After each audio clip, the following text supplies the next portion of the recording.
Mi hija me llamó parásito y me lanzó café. Un extraño en la cafetería anotó su dirección y se fue como si nada hubiera pasado. El vaso estalló en un arco oscuro sobre su blusa. El olor a expreso se mezcló con la saliva amarga de la palabra. Ella aún tenía la mano levantada cuando la taza golpeó. La bebida caliente dejó un rastro marrón que corría como una vergüenza en la tela. El ruido del golpe atrajo miradas. Por un segundo la cafetería quedó suspendida, como quien aguarda un desenlace que nunca llega. Estela se quedó inmóvil, con la mirada fija en la mancha, y sintió que algo dentro suyo se rasgaba en silencio. «Eres un parásito», dijo la voz de Martina con la frialdad de quien ha ensayado el desprecio.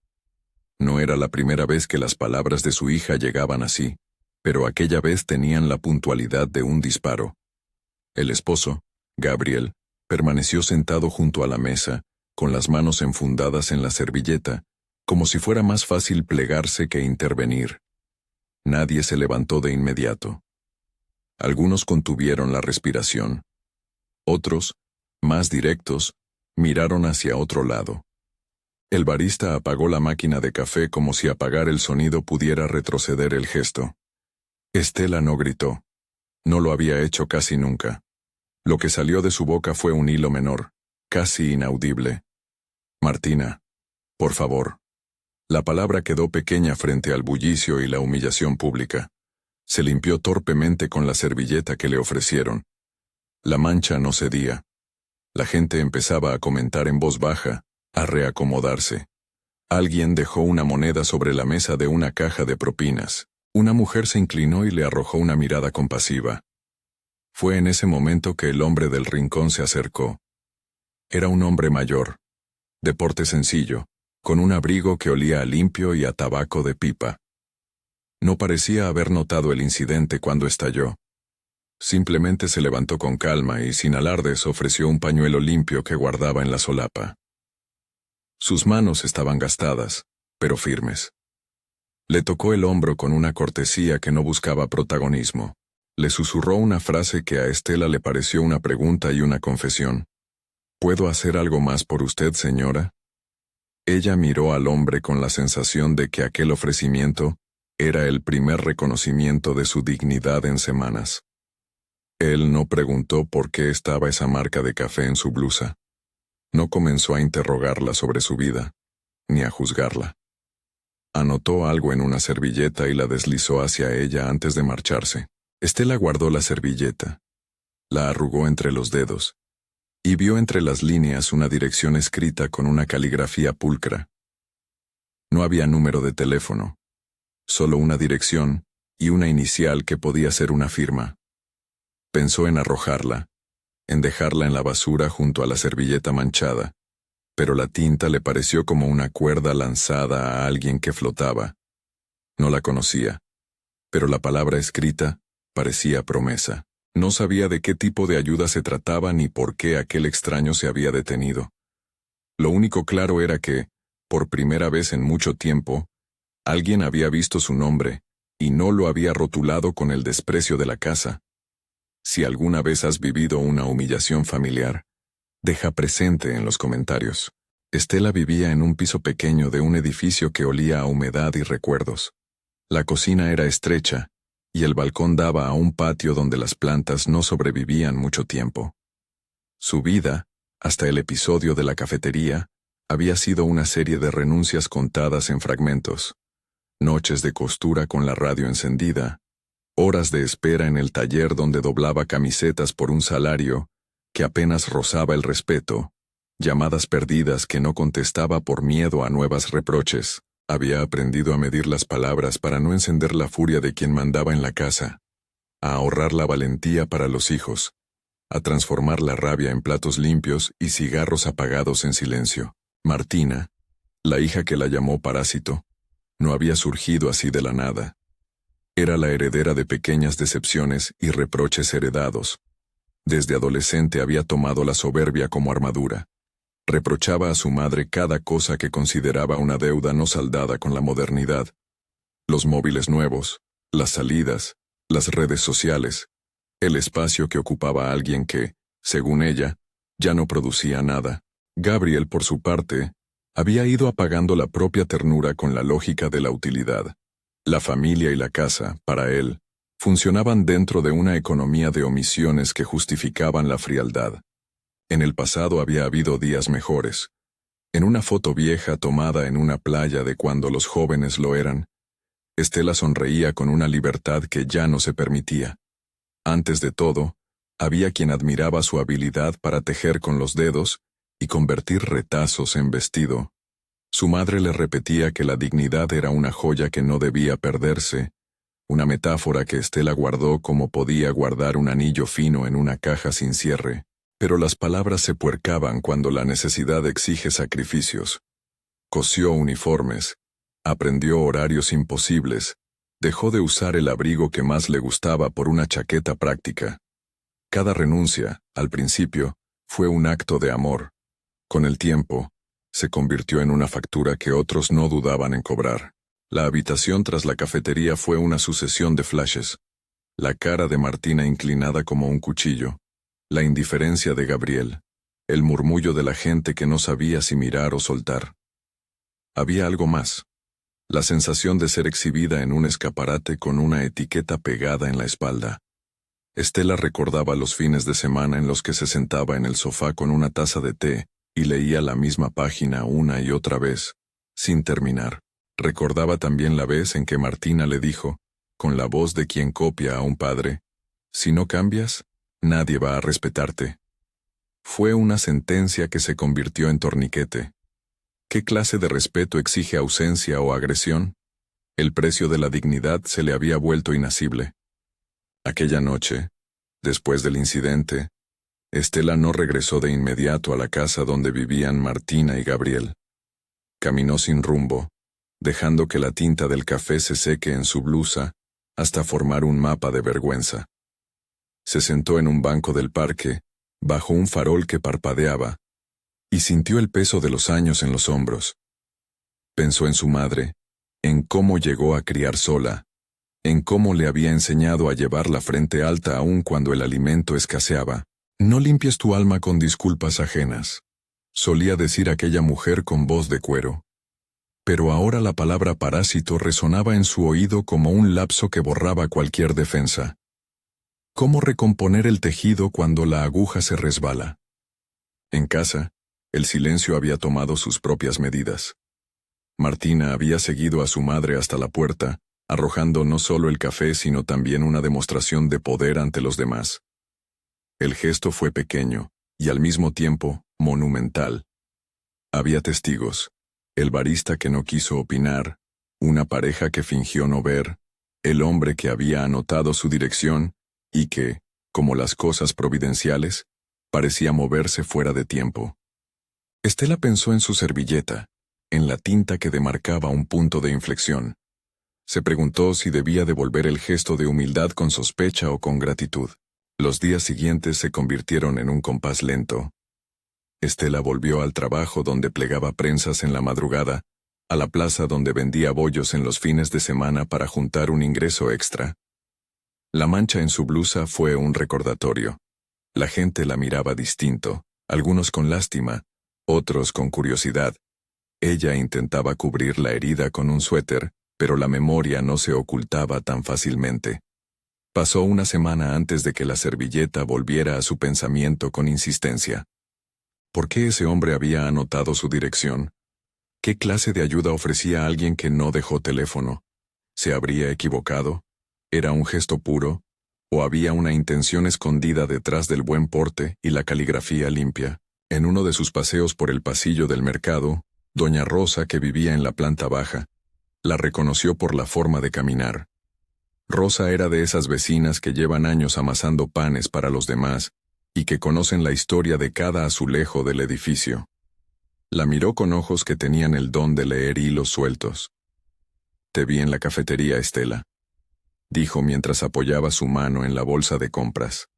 «No dejes que eso pase, hija. No mereces que nadie te haga menos». «Gracias», respondió Estela, y sintió que la gratitud era un puente que necesitaba sostener. Rosa la condujo a la cocina de su casa y le preparó una taza de té. Su simple hospitalidad fue como una venda colocada con respeto. Compartieron historias de vidas que no se publicaban, de maridos que olvidan nombres, de hijas que repiten agravios alados del aire. Rosa no dio consejos concretos, no sugirió demandas ni medidas grandilocuentes. Su compañía fue un bálsamo lento, en una tarde de lluvia, mientras cosía un botón en una vieja blusa. Estela recordó una escena de su niñez. Su padre entregándole una tarjeta doblada con una dirección escrita en tinta gastada. A veces la ayuda no viene con estruendo, le había dicho. Viene con letra firme y sin ostentación. La memoria le pareció un espejo que devolvía la idea del hombre de la cafetería. Lo humano se repite, pensó. La bondad muchas veces se presenta pequeña y sin anuncios. Mientras tanto, Martina seguía con su vida en ascenso. La universidad, los grupos de amigos, la presión de lucir impecable en fotos que no mostraban la caída del alma. Su relación con el padre se fortalecía en esa alfombra nueva que cubría la antigua vergüenza familiar. Gabriel, por su parte, se regodeaba en una mundanidad de apariencias. Le interesaba el qué dirán en la medida en que preservara una reputación que lo favoreciera. Era un hombre práctico y a veces cruel por economía de sentimientos. Pero había un matiz. Cuando nadie miraba, su mirada podía ser de duda. No era un mal hombre de toda la extensión, sino alguien que había aprendido a medir afectos por cuenta bancaria. Una noche, Estela soñó con la servilleta. En el sueño la tinta se transformaba en agua, y el agua en un sendero que la llevaba hacia una casa con la puerta abierta. Vio allí personas que la miraban con una mezcla de curiosidad y alivio. Se despertó con los ojos húmedos y la respiración a mil. La servilleta ya no era un papel anónimo, era una llave que alguien le había cedido sin exigir nada a cambio. Pero en la vigilia, el miedo a lo desconocido siempre habla más alto. ¿Y si esa llave abría una puerta a otro tipo de dependencia? ¿Qué garantías ofrece alguien que no se presenta? Hubo un momento, entre la duda y la necesidad, en que Estela decidió acercarse a la cafetería de nuevo. No lo hizo el primer día. Necesitó tiempo para recomponer la valentía. Entró con la camiseta cubriendo la mancha, los ojos escondidos detrás de una gorra sencilla. El barista la recibió con la cortesía de siempre. ¿Va a tomar algo, señora?, preguntó. Ella negó con la cabeza y buscó el rincón donde aquel hombre había estado sentado. La mesa estaba vacía. La servilleta que una vez había sostenido la dirección se encontraba ahora pegada en su cartera. La sintió como una reliquia que debía honrar. Preguntó por el hombre. El barista, con la discreción de los que observan la ciudad como quien lee un libro de pasos, le dijo: «Pasó hace unos días. Es de los que no hablan mucho». Dijo que se llamaba algo así como Antonio, o quizás Andrés. No estoy seguro. Tiene una manera de mirar que hace que la gente se calme. La indecisión del nombre no quitó la claridad del gesto. A veces la memoria pública rellena con dudas los detalles de la bondad, pero el impacto permanece. Esa noche, al volver al piso, Estela encontró en la cerradura de su puerta un pequeño pliegue de papel. Al principio creyó que era un panfleto. Lo abrió con cuidado. Su corazón se aceleró. Era otro trozo de servilleta, esta vez con una nota breve y una rúbrica que no reconocía. Si decide venir, encuentre un taxi con placa 312 y pida que la lleven a la calle San Martín, número 24. Llegue sin miedo. No había nombre que la identificara a cambio, solo una invitación. El papel olía a tinta y a café seco. La ciudad, que hasta ese momento había sido un laberinto de insuficiencias, de repente le ofrecía un punto de encuentro. Las manos le temblaron. ¿Cómo reaccionar? Podía ir y encontrarse con una mano extendida sin entender la intención. O podía quedarse en su rutina y dejar que la servilleta pasara a ser una nota más en el cajón de las pequeñas esperanzas. Miró la nota una vez más y pensó en el banco del parque, en la frase de su madre acerca de la dignidad, en el ritual de coser por las noches. Había un hilo que la ataba a la posibilidad de cambiar. No era tanto la promesa de una solución inmediata, era la apertura de una conversación sobre quien la veía con ojos que no medían su utilidad. A la mañana siguiente, mientras preparaba una bolsa con pan y queso para vender en la plaza, escuchó el motor de un taxi detenerse frente al edificio. Se asomó al pasillo y vio por la ventana a un hombre que no reconocía haciendo señas. Su carruaje tenía la placa 312. Su corazón dio un vuelco. Podía cerrarse, negarse, fingir que no vivía sola. Podía también aceptar. La decisión no era menor. Implicaba admitir la propia vulnerabilidad en público, abrir la puerta a un extraño, y quizá a una causa que la sacaría de su invisibilidad, o la expondría más. Abrió la puerta y vio a un joven conductor que, al ver su rostro, bajó la voz. —¿Usted es la señora Estela? —preguntó. Ella asintió. —Es la orden de la nota, señora. Me indicaron esperar. En la puerta del taxi, al lado del piloto, un hombre mayor, bien vestido pero sin lujo ostentoso, se recostaba como quien espera a una amiga. Su mirada era la misma que la de la cafetería, y al reconocerlo, Estela sintió una mezcla de expectación y cautela. El hombre se presentó con una voz templada. —Buen día, señora Estela. Disculpe si la he puesto en aprietos. Me llamo Andrés. No dio explicación amplia. Tenía la manera de quien ha visto muchas vidas sin necesidad de contarlas. Hubo un silencio respetuoso. Ella pensó en lo que significaba confiar. Recordó los muchos momentos en que la desconfianza la salvó de trampas verdaderas y la dejó empobrecida en otras. Andrés no ofreció promesas. Solo extendió la mano con la calma de quien no exige gratitud inmediata. Se subió al taxi con su bolsa de pan, la servilleta arrugada en el bolsillo. El trayecto hasta la calle San Martín fue breve y silencioso. Por la ventana, la ciudad se mostraba impersonal y luminosa. Las fachadas y los árboles parecían no reparar en la historia que iba a comenzar. En el umbral de la casa número 24, Andrés la esperó con la compostura de quien abre una puerta que le es familiar. No ofreció títulos, no mostró credenciales. Tendió a Estela un folder con papeles y la invitación a sentarse. Todo ocurría con la discreción de una cortesía antigua, lejos del estruendo y la cámara. Dentro del cuarto donde la recibió, había otras personas. Dos mujeres que se presentaron como amigas de siempre, y un hombre con la mirada afilada que no sonreía, pero que no parecía hostil. Había, además, una pequeña pila de sobres y un tablero con nombres escritos a mano. No era una oficina pública, ni una sala de juzgado.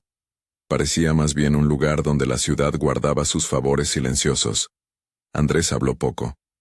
Vine a verla porque alguien dijo que necesitaba que la escucharan. No hemos venido a juzgarla. Queremos saber qué pasó y si podemos ayudar. Estela se encontró contando la historia con más detalle del que había planeado. Habló de las noches cosiendo, de la taza de café fría sobre la mesa de la cocina, de la frase que la había herido. Nunca antes había dicho en voz alta todo el peso acumulado. Las palabras se fueron soltando en un hilo y cada vez que lo hacía, sentía una ligereza nueva, como si la costura de su cuerpo se cosiera de atrás hacia adelante. Las mujeres tomaron notas. El hombre guardó silencio, pensativo. Por un instante, la habitación se convirtió en un confesionario laico, donde la verdad no exigía sanciones, sino reconocimiento. Cuando terminó de hablar, Andrés la miró con una seriedad que no era teatral. «No prometo milagros», dijo con voz clara. «Solo puedo prometerles que examinaremos esto con cuidado». Aquella afirmación tenía la honestidad de quien no quiere vender esperanzas en frascos rotos. No ofrecía riquezas ni curas. Ofrecía atención.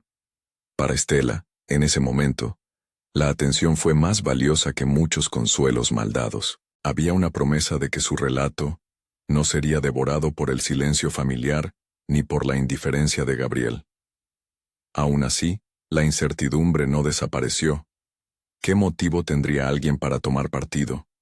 ¿Era Andrés un héroe improvisado o el inicio de otra dependencia? Ella recordó entonces el anillo que brilló en su mano cuando le ofreció el pañuelo en la cafetería. No era ostentoso, pero tenía un grabado que sugería pertenencia a algo que tenía historia. Todo indicaba que Andrés no era un desconocido sin raíces. Algo en su presencia hacía que el aire se llenara de un respeto medido.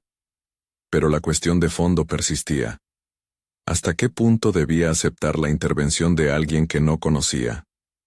La tarde en que se marchó de la casa de la calle San Martín, la ciudad parecía más amplia. Andrés la acompañó a la puerta y, con la misma discreción con que había acudido, le ofreció una última declaración. Deme una semana. No prometo resultados de inmediato. Pero si nos confía su historia, haremos lo posible por buscar la forma de restituir lo que se pueda. La palabra restituir le sonó a cambio de la injusticia. Fue un término que no prometía venganza ni gloria, sino equidad. Salió de la casa sintiendo que algo, tal vez apenas una hebra, se había tejido de nuevo alrededor de su dignidad. De regreso en el piso, sacó la servilleta y la puso sobre la mesa de la cocina. La miró con la luz de la lámpara cayendo encima, como quien examina una reliquia. Afuera, la ciudad siguió su marcha, indiferente y compasiva a partes iguales. Estela sabía que nada en su vida volvería a ser exactamente igual. La servilleta era una grieta por donde podía entrar la posibilidad. No obstante, permanecía la duda. ¿Podía confiar en ese hombre que parecía moverse en la sombra de los poderes respetables? ¿Había realmente una red de personas dispuestas a protegerla, o estaba ante una ilusión? Esa noche no durmió bien. Soñó con la cafetería llena de gente que aplaudía, con Gabriel perdiendo la voz, con Martina reconociendo su error. Eran imágenes que no prometían veracidad, sino anhelos. Se despertó con el sonido del día colándose por la ventana y una sensación de que el camino apenas empezaba. La servilleta seguía en la mesa.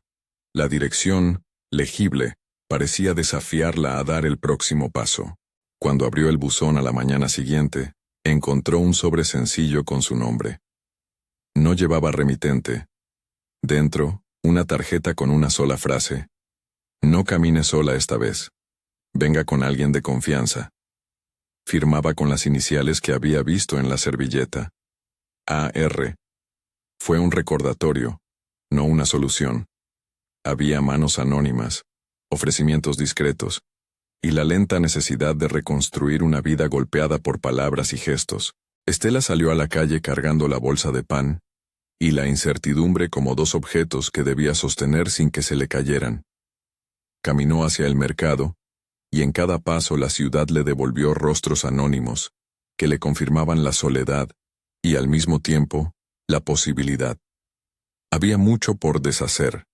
La grosería de una hija, la indiferencia de un marido, la sombra de una comunidad que, a veces, decidió mirar para otro lado. También había algo nuevo, la sensación de que una servilleta con una dirección era más que papel. Podría ser el nodo por donde empezar a recomponer la red perdida. Esa tarde, cuando las últimas luces del puesto de pan se apagaron, Estela regresó a su piso y encontró otra nota, esta vez deslizada bajo la puerta del edificio. Era una invitación a reunirse en un lugar público, con gente conocida y con la promesa de escuchar. No había órdenes, solo una hora y un punto de encuentro. La firma, otra vez, llevaba las mismas iniciales. El corazón le dio un vuelco. Se quedó en la puerta, la mano en la perilla, mirando la traza de la ciudad y pensando en los pasos siguientes. Tenía razones para temer y razones para acudir. La mancha de café en la blusa seguía siendo un mapa de aquello que debía repararse. La servilleta era la primera hebra tendida hacia afuera de su pequeño mundo, una invitación que podía reconectar los hilos de su vida. Al final, lo que pesó no fue la garantía de justicia, sino la ausencia de indiferencia. Decidió que iría al encuentro, no porque creyera que el mundo cambiaría de golpe, sino porque había llegado un punto en el que callar significaba aceptar su invisibilidad. Tomó un abrigo viejo, guardó en la bolsa la servilleta y salió al encuentro con la ciudad y con las manos que, sin estridencia, habían decidido ayudar. Afuera, las luces de la calle parpadeaban, como si la ciudad respirara con ella. Al doblar la esquina, vio a la distancia la silueta de alguien que parecía esperar, y su corazón volvió a latir con la mezcla de temor y esperanza que marca los comienzos. Vio la silueta desde la distancia y por un momento, la ciudad se dilató como un teatro que contenía más de lo que podía imaginar. Estela apretó la servilleta en el bolsillo hasta que la punta del papel se le clavó en la palma. Andrés la esperaba apoyado contra la baranda, la postura de quien ha aprendido a no acelerar las cosas. Cuando ella se acercó, él esbozó una leve inclinación con la cabeza, como quien saluda a una vieja conocida sin prisa por aclarar nombres. La reunión era en un salón comunitario, un lugar de paredes descascaradas donde se notaban los carteles de campañas pasadas y un calendario con fechas ya cumplidas. Había una mesa larga, sillas de plástico, y sobre la pared, un mapa de la ciudad con chinchetas de colores. Estela entró con la timidez de alguien que no sabía si era admitida en aquel mapa de compromisos. La recibieron dos mujeres de mediana edad, que la miraron con esa mezcla de ternura y decisión que solo tienen quienes llevan mucho tiempo escuchando confesiones en voz baja. No vine a prometer soluciones mágicas, dijo Andrés al abrir la sesión, ni a juzgar. Vine a escuchar y a reunir a quienes pueden aportar algo. Si alguien piensa en venganza, aquí no es el lugar. Si alguien piensa en silenciar, tampoco. Buscamos que se escuche lo que no se ha oído. Las palabras medidas y honestas produjeron un efecto inmediato. Algunos rostros se relajaron. Otros se tensaron, como quien acaba de ser desafiado a mirar la propia mano. Había allí vecinos, una maestra jubilada que trabajaba en programas de apoyo, un joven que representaba a un taller de empleo, y un hombre que se presentó como coordinador de una red de acompañamiento para mujeres. Ninguno ofreció títulos pomposos. Presentaron sus nombres y dijeron sin mucha teatralidad en qué podían ayudar. Estela contó la historia otra vez, pero esta vez no como quien repite una herida para regodearse, sino como quien la pone sobre la mesa para que deje de sangrar en la oscuridad. Habló del vaso, de la palabra, de la mirada de Gabriel que eligió no intervenir. Habló de noches de costura y de la sensación de invisibilidad, de la manera en que la dignidad se parece a una joya a la que nadie se decide a pulir. Entre quienes escucharon, algunos asintieron como si reconciliasen un recuerdo propio. Otros tomaron notas con la disciplina de quienes preparan un plan. Hay cosas que no requieren juramentos ni procedimientos para ser atendidas, dijo la maestra con voz encallecida por años de consejo. Se trata de restituir lo humano. Eso implica, a veces, acompañamiento, otras veces, mostrar que aquí hay ojos que ven. Se propusieron pasos que sonaron como una red tejida con hilo de sentido común. Primero, acompañar a Estela para que no vuelva a caminar sola a audiencias o confrontaciones. Segundo, identificar recursos para que tuviera un ingreso que dejara de depender estrictamente de las horas partidas. Tercero, ofrecer mediación familiar si ella quería. Nada dramático ni mediático. Nada que prometiera una riqueza inmediata, sino pequeños apoyos para que la justicia, esa palabra que en la vida cotidiana significa equidad y reconocimiento, pudiera tomar forma. Al salir de aquella reunión, el aire le supo distinto. No como si todo se hubiera resuelto, sino como si la ciudad le hubiera lanzado una cuerda. Andrés la acompañó hasta el umbral, y antes de marcharse, le dijo algo que no parecía piadoso ni ambicioso. Vendré cuando le haga falta. No para salvarla, sino para sostener lo que ya lleva dentro. En las semanas que siguieron, esa red silenciosa empezó a manifestarse en gestos pequeños pero significativos. Un lunes, la maestra jubilada le dejó un sobre con el nombre de una costurera que necesitaba ayuda para un encargo grande. El joven del taller la invitó a un curso de repostería. Un vecino ofreció reemplazar la cerradura de su puerta sin cobrarle. Otra vecina, doña Rosa, la llevó a una asamblea en la parroquia, donde, sin sermones, la escucharon. No fue una cadena de eventos espectaculares, sino una suma de atenciones que fueron rearmando la confianza, como quien cose un abrigo con puntadas firmes. Mientras todo esto ocurría, Martina no desapareció de la escena. Su vida siguió entre clases, fotos y una carrera que parecía crecer con prisa. Pero las cosas no quedan igual después de lanzar una palabra y un café en público. En casa, las conversaciones se volvieron cortas y tensas. Gabriel, al principio, actuó con la rutina de la indiferencia. No habló de lo ocurrido y evitó preguntas comprometidas. Sin embargo, la frialdad sostenida lo obligó a enfrentarse con su propia conciencia en los silencios de la noche. Se lo veía más callado en la mesa, con la mandíbula apretada, como quien guarda piedras dentro del bolsillo sin saber qué peso tienen. Martina, por su parte, comenzó a recibir miradas que se transformaron en preguntas. Sin que la palabra se difundiera como rumor malicioso, algunos amigos la confrontaron por su gesto en la cafetería. Otros se distanciaron, incómodos.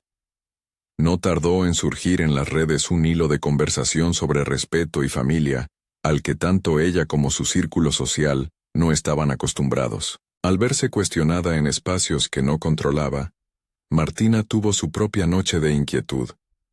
Descubrió que su palabra había causado daño, y con ello le llegó la sorpresa de la responsabilidad. No hubo un instante dramático de verdad única. Las crisis familiares rara vez tienen un solo punto de ruptura, son acumulaciones. Para Martina llegó un episodio sencillo. Le tocó defender ante una profesora la imagen que había dejado, y sin embargo, no pudo justificar la palabra que dijo a su madre. En la pregunta dura de la docente, ¿qué te hace pensar que puedes humillar a alguien así? Ella no tuvo una respuesta que sustentara su ira. La soberbia, que había sido su escudo, quedó por un momento sin filo. Mientras tanto, Andrés siguió tejiendo. Le pidió a Estela que preparara una lista de necesidades concretas. Ropa para el invierno, documentación en regla, contactos de trabajo. No quiso aparecer en la escena pública de forma imponente. Su estrategia fue más discreta.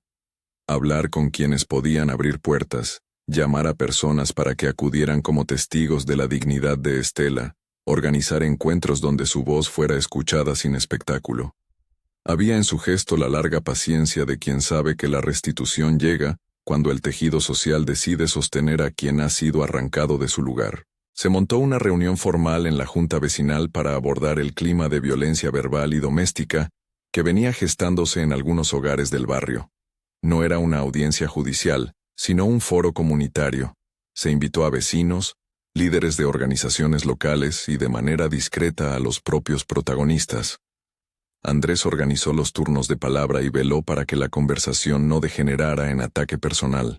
Quería más que un castigo, un reconocimiento público de lo ocurrido. Quería que la palabra parásito no quedara flotando como si fuera legítima. El día del encuentro, el salón estaba más lleno de lo esperado. Hubo quienes no vinieron a la cita por miedo, por pudor o por incredulidad. Otros acudieron movidos por la curiosidad que la ciudad tiene cuando algo parece precisar un pronunciamiento. Gabrieles y Martinas del vecindario, parejas que no se habían atrevido antes a hablar, se mezclaban con los que habían seguido la historia en silencio. Andrés abrió la sesión con una frase iluminadora para aquellos que buscan la utilidad como medida del valor. La dignidad no entra en un balance. Está fuera de la contabilidad. En la primera ronda, Estela habló con una calma que sorprendió a más de uno. Contó cómo se había sentido, no para ganar compasión, sino para explicar el daño. No hubo lágrimas impostadas. Hubo una voz que pedía ser reconocida. Hubo vecinos que contaron episodios similares de humillación en sus hogares, y que encontraron en la palabra pública el inicio de una conversación. Se planteó la necesidad de talleres sobre convivencia, de servicios de escucha para familias, y la posibilidad de un acompañamiento específico para Estela. Cuando llegó el turno de Gabriel, evitó mirarla a los ojos. Sus palabras al principio fueron evasivas. Al final, intentó justificar su silencio con la idea de que nadie debería mezclarse en lo que se ve como asunto privado. Fue entonces cuando Andrés interrumpió sin estridencia, con la autoridad que otorga la observación larga. Lo privado no existe si causa daño público. Y dejar que una herida siga abierta sin intervención es, a la larga, permitir que se transforme en contagio social. La presencia de Andrés en ese momento tomó otro relieve. Algunos asistentes lo conocían apenas de nombre. Otros sabían de proyectos que había impulsado años atrás. Alguien del público, con voz entrecortada, contó una anécdota que funcionó como hilo conductor. Años atrás, habían acudido a Andrés cuando un comercio local intentó desplazar a una comerciante mayor. Él logró reunir apoyos, hacer visibles las voces, y contener una injusticia que amenazaba la subsistencia. No dijo que fuera un héroe. Dijo con modestia que había aprendido a escuchar antes de hablar.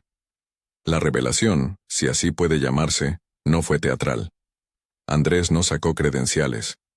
Fue una mujer de la comunidad quien, al referirse a la ayuda que él coordinaba, explicó que trabajaba con una red de apoyo que incluía espacios de formación, asesoría y respaldo moral. Para algunos, aquello bastó. Para otros, fue la confirmación de que aquel hombre era más que una cortesía de cafetería. Gabriel, al verse confrontado desde varios frentes, la comunidad, la mirada de vecinos, la propia evidencia de lo que había ocurrido, experimentó un momento de flaqueza. No hubo gritos, solo una caída del gesto de orgullo. Martina, presente en el fondo del salón, no dejó el auditorio como esperaba. En lugar de abandonar la escena, permaneció, quizá por primera vez, sintiendo el peso de su acción sin máscaras. Cuando al final, con una voz que parecía salir de una garganta nueva, pidió hablar, nadie la interrumpió. Dijo algo que no borró lo hecho, pero fue el inicio de un proceso. Lo siento. No sabía cómo decir lo que sentía. Y lo dije mal. Sé que no es excusa. La disculpa no fue un acto triunfal. Fue el primer paso hacia la reparación. Andrés sugirió entonces que la reparación debía tener 3 capas: restitución simbólica, una disculpa pública y reconocimiento del daño, acompañamiento práctico, apoyo para que Estela tuviera opciones de sustento, y espacio para la reconciliación si ambas partes lo deseaban. No se trataba de imponer un guión, sino de ofrecer rutas. Gabriel aceptó con una vergüenza apenas contenida la idea de mediar en privado con su esposa. Martina, con el rostro aún pálido, mostró disposición a someterse a un proceso de reflexión con un consejero que la comunidad propuso. Las semanas que siguieron a la reunión comunitaria trajeron consigo cambios que no eran uniformes pero sí palpables. La oferta de trabajo en repostería se concretó. Estela empezó a asistir a talleres donde aprendió a elaborar pasteles de mesa y panes rústicos. Un grupo de vecinas le propuso vender en una feria local con un puesto rotativo que cubría el alquiler y le permitía mostrar su habilidad. No fue una riqueza que resolviera todos los años de privación. Fue, en cambio, la base para que su autonomía empezara a crecer. En una de esas tardes de ensayo en la cocina, mientras mezclaba harina y recordaba las manos de su madre que moldeaban panes, recibió una llamada inesperada. Era Gabriel. Hablaron en voz baja, con pocas palabras, como 2 personas que navegan sobre una costra que debe romperse con cuidado. No hubo grandes declaraciones, pero existió una frase que contenía un comienzo. No supe estar. Si quieres que hablemos, estoy dispuesto. El proceso de reconciliación no fue lineal ni perfecto. Hubo retrocesos. Días en que la tensión volvió a la casa y otros en los que la ternura emergía tímida. Martina tuvo, por su parte, que enfrentar el espejo de su orgullo. Acudió a sesiones de orientación y empezó a entender que la relación con su madre no podía sostenerse sobre la humillación.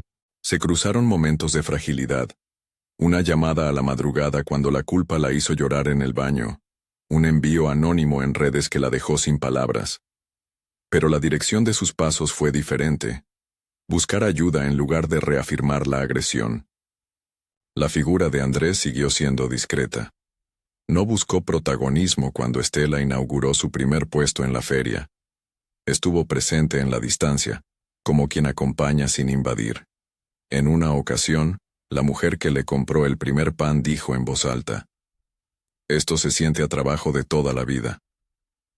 Andrés, que pasaba por allí, sonrió sin grandilocuencia. Ver aquello fue para Estela una confirmación de que su oficio, poco a poco, iba quedando en la mirada de la gente. Pero la historia no se cerró solo en lo cotidiano. Hubo un episodio que funcionó como un final simbólico. Un día, en una audiencia comunitaria convocada para evaluar las prácticas de convivencia en el barrio, se presentaron testigos que hablaron no para condenar sino para mostrar la red que se había tejido. Vecinos que antes miraban para otro lado contaron cómo habían aprendido a intervenir cuando alguien era ultrajado. El joven del taller presentó un proyecto para que mujeres como Estela pudieran acceder a microcréditos para montar negocios. La comunidad, poco a poco, se fue volviendo en red, no perfecta, pero sí activa.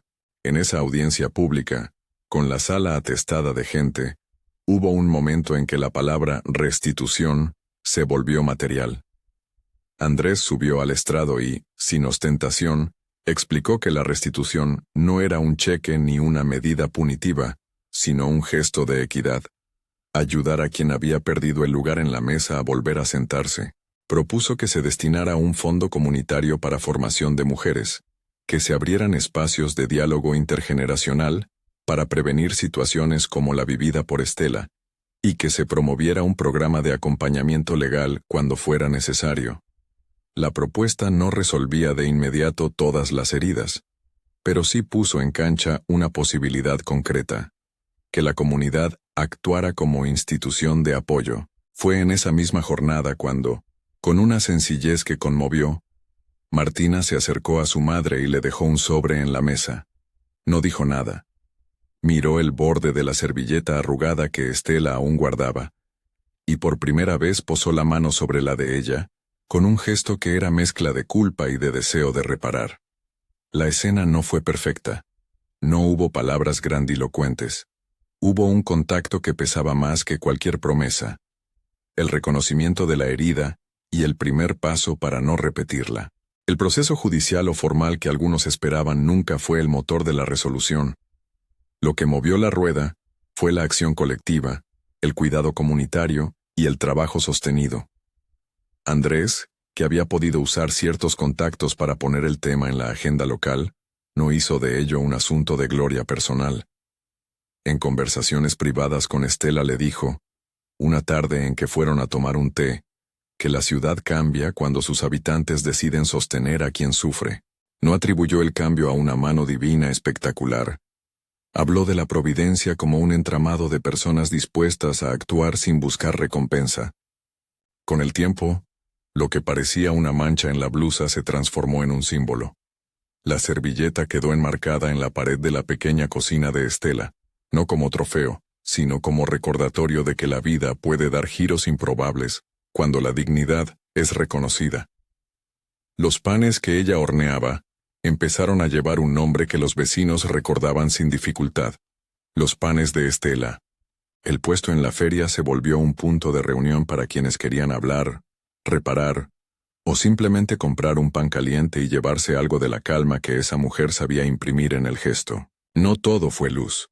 Hubo momentos en los que la comunidad flaqueó, cuando algunas voces volvieron a justificar la severidad como método de corrección, o cuando el miedo hizo que algunos se distanciaran. Pero la red, tejida poco a poco, permitió que esas flaquezas fueran menos letales. Y hubo también una sorprendente consecuencia. Martina, al verse confrontada por su propia familia y sus amigos, decidió estudiar algo ligado al trabajo social, no para redimirse por la humillación, sino para comprender las raíces de su propia dureza. En su proceso encontró, entre otras cosas, la causa de su aprieto: el privilegio de sentirse invulnerable frente a quienes ella consideraba menos. Aprendió a mirar, primero. Andrés siguió en la vida de Estela sin erigirse en salvador. Se convirtió en un amigo discreto que, de vez en cuando, aparecía con un consejo práctico o con el anuncio de una posible clientela para sus productos. En una conversación más íntima, cuando Estela le preguntó por qué se había detenido a ayudarla, él respondió con la misma sencillez con la que había anotado su dirección en la cafetería. Porque vi algo que me sonó a injusticia sencilla. y no soporté la idea de no hacer nada. Esa explicación fue suficiente. No buscó premio ni noticias.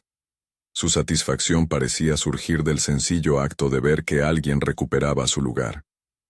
Hubo quien, curioso, intentó saber más de su pasado. Supo que en su juventud había trabajado en programas de la ciudad, que conocía a mucha gente y que había aprendido a ofrecer su tiempo como moneda de confianza. Pero la mayoría valoró menos su historia que el modo en que se presentó, sin imposiciones, con paciencia. Con el tiempo, la relación entre Estela y su familia fue encontrando un equilibrio nuevo. No se trató de volver a la situación anterior, sino de reconstruir a partir de lo que había quedado. Gabriel mostró, con pequeños actos, una voluntad de cambio. Ayudó en el hogar, se ocupó de tareas antes delegadas y, lo más importante, dejó de mirar a su mujer como si fuera un objeto prescindible. Martina, por su parte, emprendió un proceso de aprendizaje que la modestia transformó en creencias menos duras. No fue una reconciliación mágica. Fue un trabajo que exigió tiempo, arrepentimiento genuino y, sobre todo, la aceptación de la vulnerabilidad. La feria del barrio fue, meses después, el escenario de un detalle que sintetizó la transformación. Un día de mercado, con la plaza llena de vendedores y niños, llegó una demanda inesperada de pan. Una asociación vecinal encargó 20 panes para un encuentro donde se hablaría de redes de apoyo. El pedido fue para Estela. Cuando alguien la felicitó por su éxito, ella respondió con la voz baja, de quien ha aprendido el valor de las pequeñas victorias. No es solo mío, es de mucha gente que me sostuvo. Y miró en dirección a la multitud, a Andrés, a doña Rosa, a la maestra jubilada, al joven del taller. Al verlos, la gratitud se le hizo palpable. Hubo al final una restitución pública que no pretendió humillar ni glorificar. Fue un acto de reconocimiento colectivo. En una sesión organizada por la Junta Vecinal, donde se invitaron a representantes de distintas organizaciones, Estela fue reconocida por su esfuerzo, no como víctima, sino como constructora de su propio destino. Le hicieron entrega simbólica de un pequeño fondo para impulsar su emprendimiento y le ofrecieron un espacio fijo en el calendario de la feria. No fue una riqueza que comprara dignidad, fue, más bien, la señal de que su trabajo y su valentía tenían un lugar en la ciudad. La presencia de Andrés en ese acto fue discreta como siempre. No habló mucho. Se quedó a un costado, con las manos en los bolsillos, viendo cómo la mujer que había conocido con el café en la blusa, ahora recibía el reconocimiento de su comunidad. Estela, al verlo, se acercó y le apretó la mano sin palabras largas. Él entendió la gratitud en el apretón, y ella entendió su posición en la red que la sostuvo. La vida siguió su curso con menos precipitaciones. En la cocina de su piso, la servilleta enmarcada permanecía como recuerdo de lo que no se debe olvidar, que la dignidad, cuando es reconocida, se multiplica. En las noches, al coser o al ensayar una nueva receta, Estela pensaba en la palabra que la había herido. Ya no la escuchaba como un golpe final. La oía como un punto de quiebre que la impulsó a reclamar su lugar. En ocasiones, rezaba con una breve frase que había aprendido de su madre. Que mis manos trabajen y mi frente no se doble. No atribuyó su cambio a milagros grandiosos. Lo veía como resultado de pequeños apoyos que, sumados, hicieron la diferencia. No faltaron quienes preguntaron si todo aquello había sido obra del destino o de la providencia. Estela, con la sencillez que la caracterizaba ahora, solía decir, no sé cómo llaman a esto. Para mí, fue gente que decidió entrar cuando la injusticia tocó a una ventana. Si quiere llamarlo providencia, está bien. Para mí fue la bondad hecha nombre y dirección. Con el tiempo, hubo otro gesto que cerró un ciclo. Martina, en una noche de invierno, entró a la cocina con un paquete envuelto en papel marrón. Dentro había un delantal que ella misma había comprado con su primer salario grande. Lo colocó sobre su madre con manos temblorosas y un murmullo que era, sobre todo, promesa. Quiero aprender a hornear contigo. No era un acto inmediato de redención completa. Era más bien la voluntad de no repetir la fabricación de heridas. La comunidad también cambió, en sus formas pequeñas. Aparecieron grupos de escucha en la parroquia, talleres de prevención de violencia verbal en las escuelas, y un calendario de feria que reservaba espacio para quienes necesitaban oportunidades de trabajo dignas. Todo ello no resolvía la injusticia estructural de muchas vidas, pero sí ofrecía respiraderos para quienes, como Estela, habían quedado sin aire. Andrés, al final, retomó su vida sin hacerse notar demasiado. Su figura quedó en la memoria de quienes habían presenciado el proceso como un ejemplo de que la bondad desinteresada puede provocar cambios.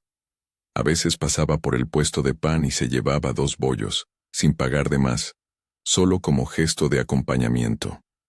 Otras veces, estrechaba la mano de algún vecino y recordaba en la mirada de Estela el modo en que una servilleta con una dirección puede llegar a ser una bisagra. En el epílogo de su historia, porque hay que llamar de algún modo a las etapas que siguen a la reparación, Estela levantó la persiana de su pequeño local, colocó el letrero con la letra curva que una vecina le dibujó gratis y abrió la puerta a quienes buscaban pan y conversación. No todo estaba perfecto. A veces los pedidos no alcanzaban. A veces la nostalgia volvía en forma de madrugada demasiado larga. Pero la diferencia más notable era el modo en que ella se miraba en el espejo. Ya no con la pena de quien cree que su valor debe ganarse con sacrificios interminables, sino con la autoridad de quien sabe que merece un lugar de respeto. Una tarde, al cerrar el local, encontró una nota en la puerta. Gracias por enseñarnos a no mirar para otro lado. No había firma. La guardó junto a la servilleta enmarcada y sintió que, en esas piezas de papel, había algo que trascendía su historia personal. Un llamado para la ciudad, para quien quiera escucharlo. Cuando recuerda aquel episodio del café y de la servilleta, ya no lo cuenta como el punto final de la herida, sino como el momento en que una hebra fue lanzada hacia afuera. Muchas manos la tomaron y la empujaron hacia la reconstrucción. A veces, en sus noches de soledad, piensa en su madre y en la frase que le dejó: la dignidad es una joya que no se pierde si la cuidas. Ahora sabe que no se pierde porque hay quienes deciden verla y sostenerla.